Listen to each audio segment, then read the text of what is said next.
When I was asked to write this speech and told that it shouldn't be about my startup per se, but more about my journey as a founder, I had writer's block for a whole week.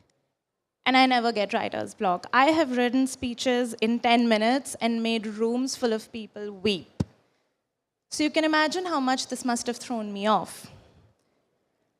And as I wrote page after page of pure garbage, I realized I was being so inauthentic because I was trying to be my romanticized version of a founder, someone who had arrived at a balance and was trying to blend in the perfect mix of, oh, I struggled with, oh, I triumphed. But the truth is, I'm not there, not yet at least. My startup consumes me. It consumes my thoughts. It's one with my identity, and it's inextricable from my experience. The other day, my co-founders and I were talking about what the future may look like, and someone told us, hey, if you're so good at building product, why don't you pivot to being a SaaS company? And if you'd seen my face then, you would have thought someone just asked me for a kidney. Now, I have the utmost respect for SaaS companies, so this is probably a good time for me to tell you what my startup, Salt, actually does. We started Salt to bridge the gender gap in finance, because we're 3 women founders in different decades of our lives who've kind of seen it all when it comes to banking and fintech. And we got to a point where we just could not live with the fact that women's participation in Indian fintech, think anything beyond payments, insurtech, wealth tech, alt lending, was less than 5%. You heard that right, unfortunately. Think of all the amazing fintech apps that have come out of India. You know, stocks, mutual funds, insurance, mortgages. And now take this in. That user base is 95 to 98% male. And I can go on all day about how this has nothing to do with women and is in fact proof of an utterly broken system which only caters to a default customer, which women are not. But that's not why I'm here today. So now that you know what I do, let me tell you why it's turned me from a regular obsessive-compulsive person to a very emotionally invested obsessive-compulsive person. It's because you're talking about me. Every time a VC tells me, oh, women are a great niche, or, hey, we think women are still spenders, not so much investors, you are talking about me. Let me tell you something about female founders. We are over-mentored and underfunded. 80% of my life consists of listening to people tell me what stars my co-founders and I are and what a world-class product we've built. But they will not fund me because somewhere deep down, they don't believe in my customer. And even though they'll never say it, they don't believe in me. Less than 2% of venture funding goes to women. And in 2 years of building Salt, I've learned why. It's because we're so other. Most of the VC universe and their LPs are not female, and we're just so other to them.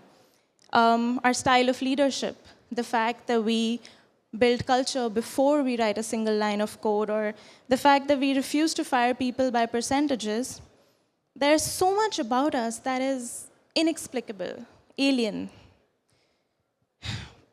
Men and women have physiologically different brains. And in a place where there's 50-50 of us, we'll be forced to play nice and maybe even complement each other. But when it comes to the gatekeeping of capital, unfortunately, women are such a minority, and it's no wonder that an abysmally small portion of capital comes to us. Once again, we are not the default customer. So now you know why this feels so personal. My customer is misunderstood and underestimated, and so am I.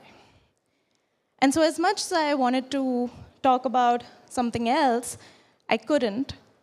And so I shall own this and hope that you understand me a little bit better. I'm a founder building for basically me. So, aside from being a very high-functioning nightmare, how does all of this serve me? How does this fusion of identities, this complete lack of state versus religion help me? How does it affect the way I do things? First, women hate gaps in their knowledge. We're not risk-averse. We just have a really, really high bar of understanding something before we can action for it. And the same was true for how we built the company. There's a startup mantra of build fast, fail fast. If you shipped something that didn't embarrass you, you shipped it too late. None of that was true for us. We were thoughtful about every single thing from day zero. We took 6 months to talk to our customers before we incorporated the company. We took 9 months to ship our first product, a year to ship our app. People called us slow, they got impatient with us, but we didn't care because we knew we measured twice and cut once. Nothing was hacky. Nothing we built was jerry-built. And not because we overestimated ourselves or underestimated our customers' ability to brutally and unequivocally reject us. It is because we knew our customers' ability to reject us. You cannot half-ass it with women. I should know. Second, women value each other's opinions. Nobody champions what they love better than women. Nobody listens to each other more than women. We care about our friends' recommendations. We care about what our moms and sisters say, even though it drives us nuts. And the same was true for my co-founders and I as well. People think it's crazy we don't have a CEO. We're 3 women, equal shareholders, equal partners, and people cannot wrap their heads around how we possibly make decisions without hierarchy. I'll tell you how. We value each other's opinions. I must convince you, my equal partner, on the merit of an idea to get you on board. I can't pull rank, there is none to pull. I will need to communicate with you to drive consensus between us. And only when I have truly won you over will I have someone who's collaborating and not just cooperating. Finally, women value delight. We've broken so many barriers with our customers with just delight alone, and we've done the same with our company. I wasn't kidding when I said we built culture before we wrote the first line of code. This is a picture hand-drawn on her iPad by one of my co-founders. It's our company values, written before we hired even the first employee. Can you see the last line that says, laughter, song, and dance? Anyone who's seen us, who's seen what we've built, how far we've come, with what little money we had, is amazed that this was done by a 25-people team. And it's not because we're a bunch of hyper-talented, laser-focused gods. It's because we're 25 people who love being at work. We fix customer issues over the weekend without being asked. We pull 100-hour weeks when we need to. Our devs take up recreational challenges to shave milliseconds off our page load time. All because we created a place of delight. And delight doesn't just mean pub quiz night or wine and wine. It means delighting in each other's lives and achievements. It means knowing the zodiac signs of our pets. We take that very, very seriously at Salt. It means knowing each other's guilty pleasures in training for a marathon together or getting our triglycerides down. It means creating culture where you don't have to pretend to be family because you really are friends. So yes, I am far from the ideal version of a founder. Maybe 10 years later, I will stand on a similar stage telling you all about how I finally found my balance and learned to dissociate my personal identity from my professional one.